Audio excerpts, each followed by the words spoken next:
राजा भोजदेव, विरासत से विकास के अमर नायक।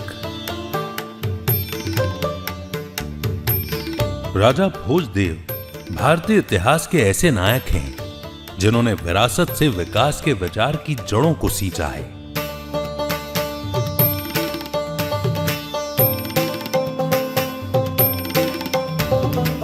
उनके शासनकाल में जो निर्माण कार्य हुए वो आज हमारे लिए विरासत तो हैं ही, साथ ही विकास की नई राह भी दिखाते हैं। राजा भोजदेव विश्व भर में एकमात्र ऐसे राजा हैं जो एक महान योद्धा और प्रशासक होने के साथ अद्भुत कवि, साहित्यकार, वैज्ञानिक, वास्तुकार और ज्योतिषविद भी हैं।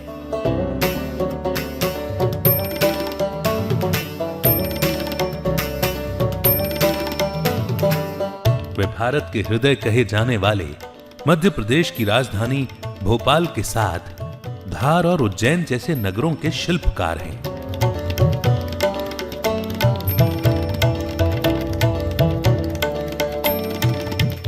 उन्होंने अपने पीछे न केवल उनके स्वप्नों की परिणति के रूप में नगर, बांध, तालाब और मंदिर छोड़े हैं, बल्कि नए स्वप्न देखने के लिए कल्पनाओं और आविष्कारों के संकेतक भी दिए हैं। राजा भोज के स्वर्णिम कालखंड का परिचय उनके द्वारा रचित साहित्य में मिलता है।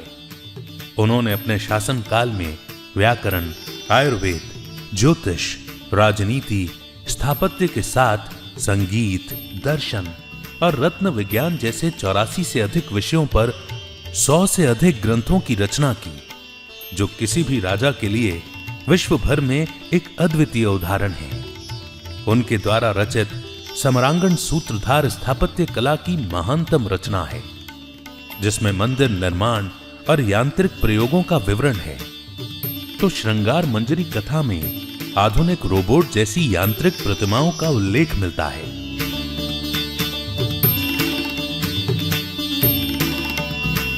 राजा भोजदेव ने भोजपुर को बसाकर वहां विशाल शिव मंदिर और बेतवा नदी पर अनोखा बांध बनवाया, जिससे सबसे बड़ी मानव निर्मित झील निर्मित हुई।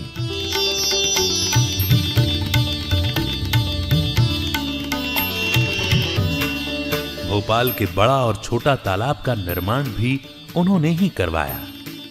उज्जैन में 84 चौराहे और 84 महादेव मंदिर और धार नगरी में 84 चौराहे और उन पर मंदिर और हाट राजा भोजदेव की स्थापत्य कला के अद्भुत उदाहरण हैं। धार स्थित वाग्देवी भवन, जय स्तंभ और धारागिरी उद्यान उनके वैज्ञानिक दृष्टिकोण का प्रमाण है। मुख्य रूप से धारागिरी उद्यान में यंत्र मानव, मकर और फव्वारे जैसे यांत्रिक उपकरण उनकी नवाचारी सोच को दर्शाते हैं, और उनके लोहे का जय स्तंभ आज भी जंग रहित रहकर प्राचीन भारतीय धातु विज्ञान में उनकी सिद्ध हस्तता को दिखाता है। भूमिज शैली के मंदिरों की परंपरा का आरंभ करने वाले राजा भोजदेव ने उत्तर में केदार, दक्षिण में रामेश्वरम, पश्चिम में सोमनाथ और पूर्व में मुंडेर मंदिरों का निर्माण कर भारत की भौगोलिक सीमाओं को 4 धामों के रूप में परिभाषित किया और मध्य में मणिपुर चक्र उज्जैनी में महाकाल को स्थापित कर दिया। भारत देश की धर्म, संस्कृति और स्थापत्य को एक डोर में बांधने का यह श्रेष्ठतम कार्य था। यही कारण है कि राजा भोज को उनकी प्रजा ने देवता की तरह पूजा और सदैव राजा भोजदेव कहकर पुकारा। भोज प्रबंध में सरस्वती के उपासक राजा भोजदेव के विषय में कहा गया है, अद्य धारा निराधारा निरालंबा सरस्वती पंडिता मंडिताः सर्वे भोजराजे भुवि स्थिते। अर्थात महाराज भोजदेव की उपस्थिति में धारा नगरी सदा धारा है, अर्थात स्थिर है। यहां माता वाग्देवी का सम्मान है और सभी विद्वानों को मान प्राप्त है।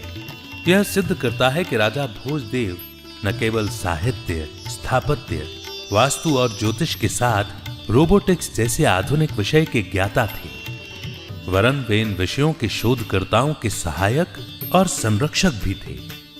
हमें विश्वास है कि ज्ञान विज्ञान के स्वर्णिम कालखंड के निर्माता और संरक्षक राजा भोजदेव के व्यक्तित्व और कृतित्व से प्रेरणा लेकर देश विरासत से विकास के संकल्प को अवश्य ही पूर्ण करेगा।